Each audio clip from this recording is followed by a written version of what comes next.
Morning, everyone. It's a nice quiet day up here on Upper Big Tahunga, and the tarmac is beautiful, as is the sunshine. So, good day for a drive.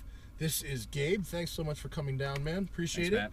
And with the outfit matching his car, the Nagaro Blue B5 S4. This is the fourth one of these I've driven recently. 2 for drive, which you'll probably not see because you hate Drive Plus. I understand. And then our friend Bill, who you saw in the Lexus video, bought a B5 S4 as well. So we've been playing with that one. So tell me a little bit about your car. Well, it's been a fun story. As you saw when I was putting it together back in Venice in my carport, it's come a long way. It was an automatic, swapped it to a manual. Oh, wow. Did that all on my carport. We swapped to Franken turbos. It's got Evo side mounts. It's got a B7 RS4 clutch, which is kind of interesting. Now, nobody really does that. Okay. And then 550cc injectors and a tune from Solo Motorsports. Okay, so how much power should you be making? With the tune, it's about 350 wheel horsepower and 380 wheel torque. Oh, that's pretty good. Yeah, 91. That's pretty good. But there's also a boost leak when we did it, so I'm kind of anxious to do it again. But there is not now. No. Okay. All fixed. So, the B5 S4, if you're into Audis and you're not in Europe where we never had the RS4, this is kind of the one to have. It's a classic, timeless design. It's the right size of car, you know, and they've aged well. They still look good, don't they? So what drew you to this thing in the first place? Well, I had a pearl white S4 back in 2009, 2010, and sold it for a Jazz Blue GTI. I always kind of wanted to do a full build on a S4, see what it was like. Once I started making a little bit more money, I got a B7 RS4. Okay.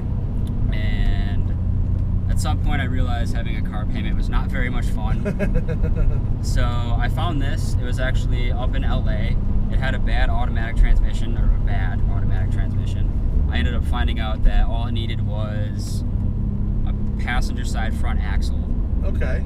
So I got a sweet deal on it, but by the time I had realized that was a problem, I had already purchased the transmission swap. Ah, okay. Which I would have done anyways. So, these things, twin turbo V6, 2.7 liter. The engine isn't really known for being reliable, but they do make good power, and they've got a nice mid-range with the stock size turbos, and then you go big power, and you lose your mid-range, you get it at the top, but 350 wheel is right around where kind of the sweet spot for these, isn't it? That's not too bad. I was hoping for 400, so next time we dyno it, I'm hoping that's where we get to. Go. It's got a nice shove to it. Oh, that's a fast car. That's a fast car. What do you have for brakes? Brakes are all stock. It feels it. I was about to ask if you had stock brakes, because it's got a firm pedal, but not a ton of power. That's the next thing on the upgrade list.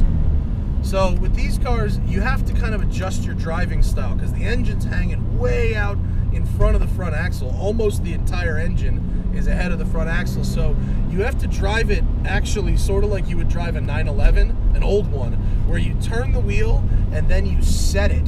So you set, and now you can go around the corner from there. I'm sorry, I crossed the double yellow, but that's a demonstration of like how you have to do it. These cars, they don't really like going back and forth quickly. They want to maintain their forward momentum. But in these open sweepers, which I have chosen specifically for your car, this is where this car kind of shines. It rides well. Yeah, it's kind of set up for the LA streets. LA streets are rough. They're not like this, man. And so a lot of times people come up here with really stiff cars, and I don't know how they drive them every day. I know. It's nuts. This has some give to it. So you can still carry good speed through these corners, but you've got some compliance. Probably at the expense of ultimate grip, but still. And I like that you can, these engines, when you sort of unmuffle them, you know, you're running a pretty quiet exhaust here. When you unmuffle them, they sound kind of weird, so they're sort of best kept quiet.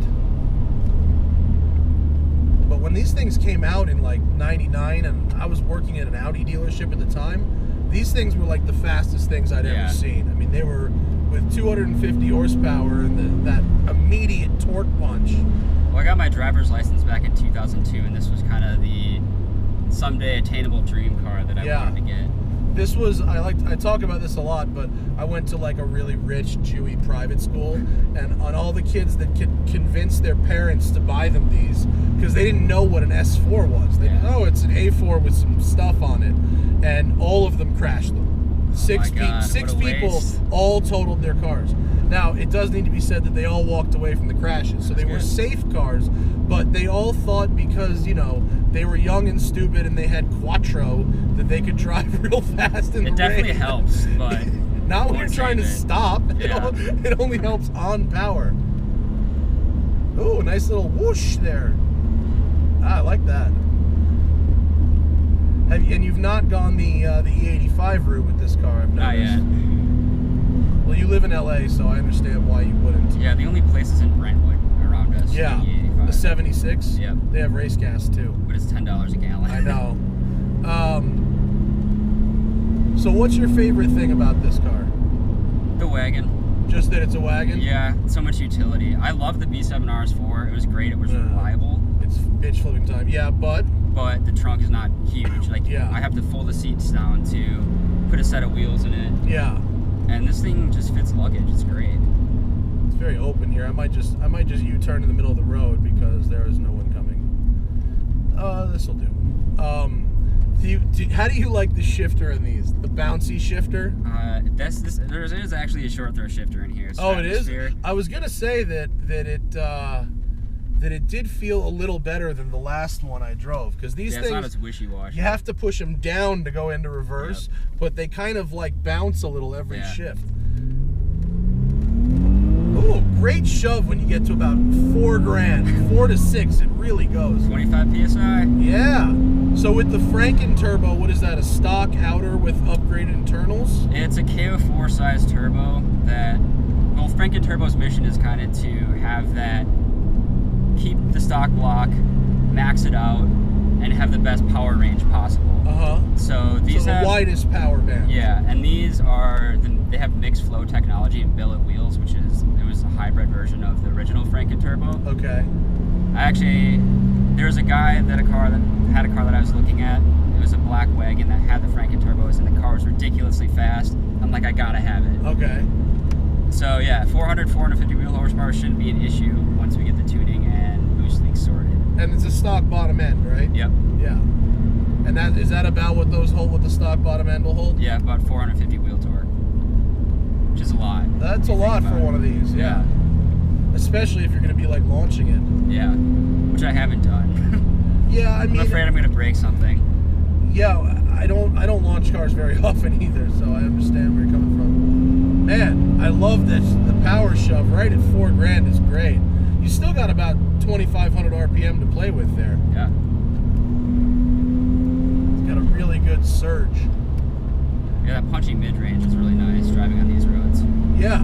Well, this road is perfect for it. If we were on a road that had a bunch of hairpins, this car probably wouldn't be very happy. We tried that on the drive film, and neither car was particularly happy. Yeah, this is not an autocross car. No, but this is the kind of car that you want to go like cross country in. Yeah. You know what I mean? I like this car is perfect for a road trip to Montana, and that's actually what our friend Bill, who does our social media, Bill has a house in Montana, and so he uses his for back and forth Montana runs, and it's like couldn't be more perfect for that. That's where it's at.